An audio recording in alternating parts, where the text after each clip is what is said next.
Alright, welcome to another video with Melanated Media News, where alternative independent thinking is as simple as breathing. Now today we have an interesting article by Brendan Beck on the mental ill gentleman that was killed in New York in the Crown Heights neighborhood just a few weeks ago. And if you may remember, he was pointing what appeared to be a gun, some people thought, and it was like a can with a handle or something like that, a metal can or handle. And the article brings up an interesting point and something that we have been trying to drill into people's heads is that number one, this neighborhood is the Crown Heights neighborhood. If you're not familiar, is very, very gentrified. It's becoming more and more gentrified by the day. And when you have these situations, as we touched in the zero tolerance policing videos and different things like that, when you have these neighborhoods that are being gentrified, there's a broken window theory, there's all kinds of things that they want to basically keep the area safe looking, attract tourists, attract people that quote unquote look desirable. And this stems back, of course, to Rudy Giuliani, who's the former mayor of New York. And, you know, we talk about how he took this philosophy to South America and it didn't work. And you see people selling the fruit baskets in South America. They couldn't do that. And that's basically what's going on today, whereas people cannot... There's no panhandling, there's no jaywalking, all of that stuff is gone. Like in New York, how they, you know, in the old movies, how people used to basically wipe your car windows and get a couple dollars, like those days are gone.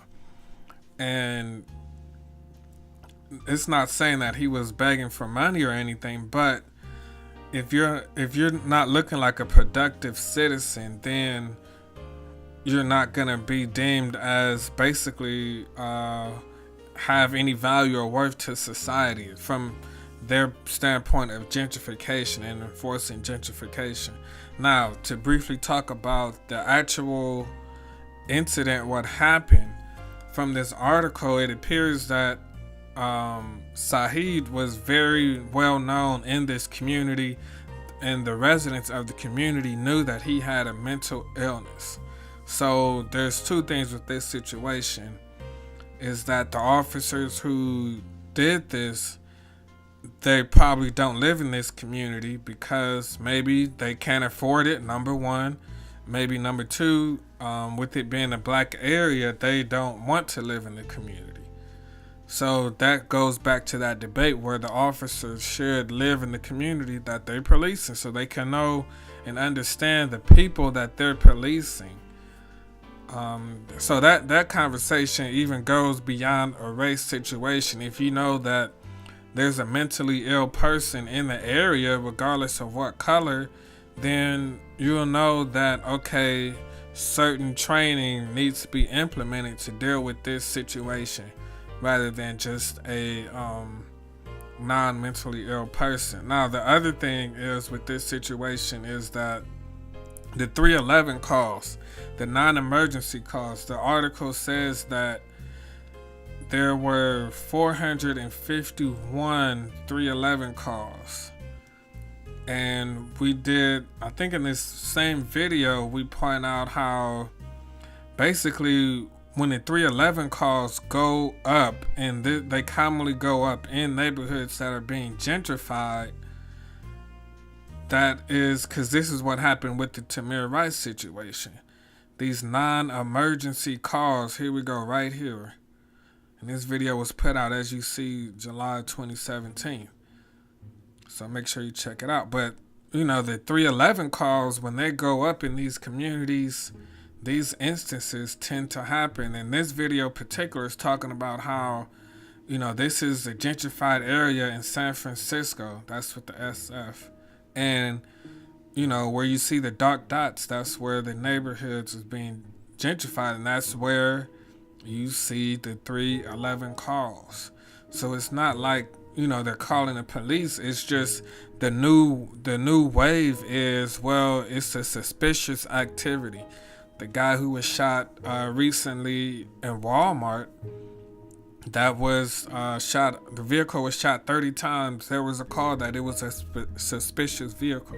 I don't know what a suspicious vehicle looks like from any other vehicle, but these 311 calls are very, very dangerous. As you see here, panhandling is illegal.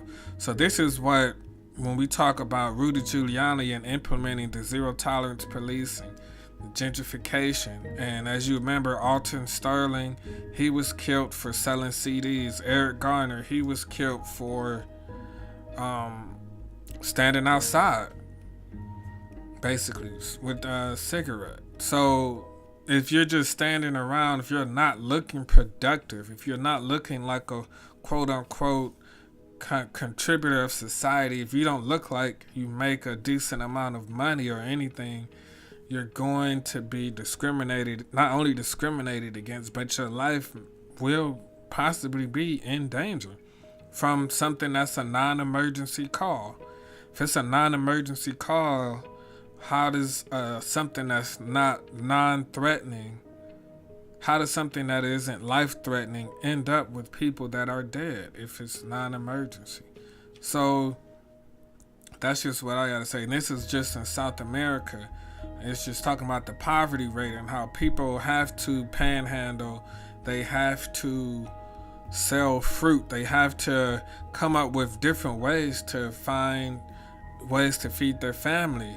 And that is looked down upon, is frowned upon. And these people, if you take that away, then of course crime is going to go up. And here you have an article from NPR saying zero tolerance policing isn't racism. So this is a very undisclosed issue that I may go live later and talk about, but I'm just putting this back out there, that this recent killing of Saheed Vassell, shot 14 times, mentally ill, well known in the neighborhood as mentally ill, and just from a 311 call. So, and the article is saying how the rent went up, real estate prices in 2016 up 30%, rent went up $170, while the percent of bachelors, those with the bachelor's degree went up 55%. That's another common denominator. But we did the Yelp video where you can actually see like the three common factors of if your neighborhood is being gentrified is actually the number of vegan and vegetarian restaurants, the number of white males, and the number of those with a college degree. And that will give you three indicators. We have a video on that. You can check all of this stuff out in our gentrification playlist. But you see here,